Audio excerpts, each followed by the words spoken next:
ప్రెగ్నెన్సీలో delivery date అనేది ఎలా క్యాలిక్యులేట్ చేసుకోవాలి ఈ వీడియోలో తెలుసుకుందాం.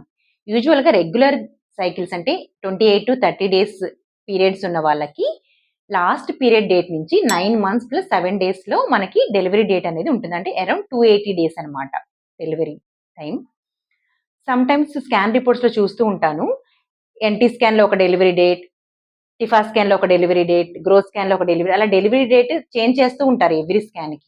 డెలివరీ డేట్ అనేది ఎప్పుడూ చేంజ్ చేయకూడదు. ఒకవేళ పేషెంట్ గనక ఇర్రెగ్యులర్ పీరియడ్స్ అయితే లెస్ దెన్ 10 వీక్స్‌లో కనుక మనం స్కాన్ చేయించుకున్నట్లయితే దాని ప్రకారం వచ్చిన డెలివరీ డేట్‌ని మనం డెలివరీ డేట్‌గా ఫిక్స్ చేసుకోవచ్చు. లేదా ఎన్‌టీ స్కాన్‌లో ఇచ్చిన డెలివరీ డేట్ ప్రకారం మనం డెలివరీ డేట్ అనేది ఫిక్స్ చేసుకోవాలి. అంతేకాని ఎవ్రీ స్కాన్‌కి మనం డెలివరీ డేట్ అనేది చేంజ్ చేయకూడదు.